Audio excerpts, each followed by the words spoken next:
छत्रपती संभाजीनगर शहरात Mukundwadi railway station परिसरात असणाऱ्या विश्रांती नगरमध्ये पोलीस आणि नागरिकांमध्ये मोठा राडा झालाय।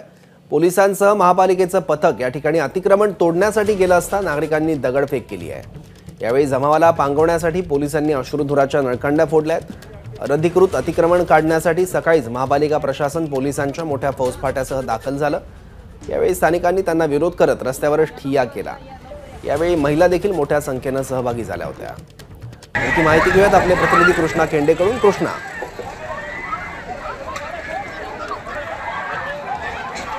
आत्ता आपण पाहतो की पोलीस आणि अतिक्रमण विभाग महानगरपालिकेच्या वतीनं अतिक्रमण काढण्याची कारवाई या ठिकाणी सुरू आहे। आणि आत्ता आपण जर पाहिलं तर इथे हे दृश्य आपण पाहू शकतो की ज्यांची घरं या अतिक्रमणात काढली गेली आहेत त्यांचा मात्र आक्रोश या ठिकाणी असलेला आपल्याला पाहायला मिळतो आहे की त्यांचं म्हणणं होतं की त्यांना थोडा वेळ द्यायला हवा होता। मात्र पोलीस आणि महानगरपालिका प्रशासनाच्या वतीनं सांगण्यात आलंय की त्यांना नोटीस देखील दिल्या गेलेल्या होत्या आणि नोटीस देऊन देखील त्यांनी अतिक्रमण काढलेलं नाही आणि त्यानंतर हे अतिक्रमण काढण्याची वेळ त्यांच्यावरती आली। आणि हे सगळं जे अतिक्रमण आहे ते रेल्वे भागातील असल्यामुळे, म्हणजे बाजूला रेल्वेची भिंत आहे आणि हे रस्ता आहे आणि रस्त्यावरती हे सगळं अतिक्रमण केलं गेलं आणि त्यामुळे हे अतिक्रमण काढण्याची कारवाई त्यांच्या वतीनं करण्यात येत आहे असं त्या सर्वांचं म्हणणं आहे। आपल्यासोबत काही नागरिक आहेत, आपण त्यांच्याकडनं देखील प्रतिक्रिया जाणून घेण्याचा प्रयत्न करूया। आपको नोटिस दिया गया था? ए बाजी, हाँ नोटिस दिया गया है। हाँ जी, हाँ। साल के बाद में 3 दिन पहले दिया गया। 22 साल के बाद में 3 दिन पहले नोटिस दिया। 22 साल से क्या कर रहे थे? गरीब क्या करेंगे बोलो, कितनी मेहनत से मजदूरी से पैसे कमा। आपको जब यहाँ पे कुछ डीपी प्लान था तो आपने बोर्ड लगा देना गवर्नमेंट का कि यहाँ डीपी प्लान है और यहाँ कोई खरीदो मत। क्या एक बोर्ड नहीं था गवर्नमेंट का लगाने का आपसे? क्या है सब गरीब लोग कैसा है, क्या चाहिए? कार है पे उनको घर कहाँ मिलना किराए से?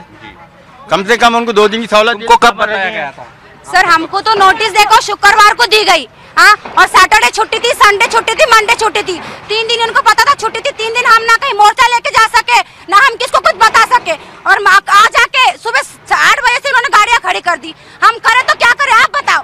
हाँ, बच्चों के एग्जाम चालू है, आज फर्स्ट पेपर है बच्ची का। अगर बच्ची अभी स्कूल से आएंगे तो मैं कहाँ रखूँ? वो आयुक्त के घर पे लेके जाऊँ? मेरी बच्ची स्टडी कहाँ करेगी? हाँ बताइए। अभी अपन सर को लगे हमारे ऐसी जगह हमारे जमा बोल नहीं सकते। मेरे हस्बैंड आर्मी में है। एक गोष्ट मात्र खरी आहे की इथे मीटर देखील दिले गेलेले आहेत। मग ते मीटर दिले कसे महानगरपालिकेनं, हा देखील खरं तर त्यातला प्रश्न आहे। जर अतिक्रमण होतं तर त्यांना मीटर कसे दिले? आणि त्यांचं म्हणणं आहे की 3 दिवस आधी त्यांना नोटीस देण्यात आली आणि मात्र पुढे कुठलीही त्यांना वेळ देण्यात आली नाही असं त्यांचा आरोप आहे। मात्र महानगरपालिका प्रशासनाच्या वतीनं या ठिकाणी स्पष्ट करण्यात आलं होतं की योग्य ती वेळ त्यांना दिली गेली आहे आणि योग्य ती वेळ दिल्यामुळेच त्यांना त्यांच्यावरती ही कारवाई करण्यात आलेली आहे।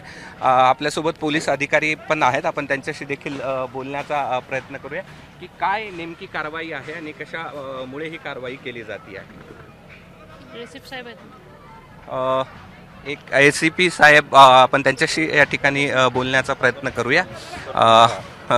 सर, ही नेमकी कारवाई कशासाठी आहे ना? काय काय नोटीस महानगरपालिकेच्या अधिकाऱ्यांच्या आपल्याला काय नेमक्या महानगरपालिका अधिकाऱ्यांच्या आपल्याला नेमक्या काय सूचना आल्या होत्या? आपल्याला फौजफाटा आम्ही फक्त महानगरपालिकेला सपोर्ट करण्यासाठी आहोत। आमचं हे ना महानगरपालिकेला सपोर्ट करण्यासाठी आहेत असं त्यांनी सांगितलं आहे। पोलिसांचा तगडा बंदोबस्त या ठिकाणी सकाळपासूनच दिलेला होता।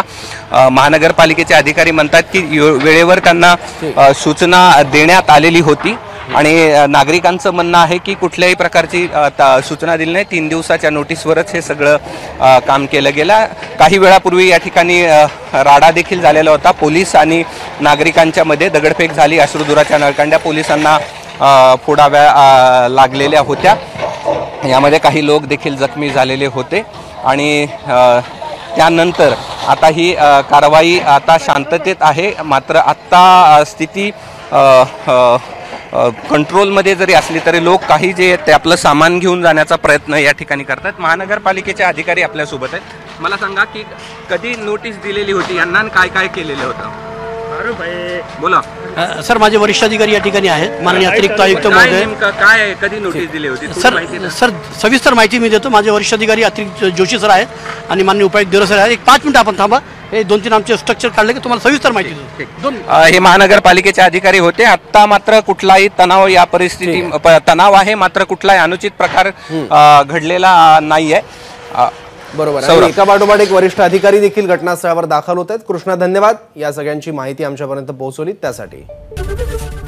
एबीपी माझा, उघडा डोळे बघा नीट.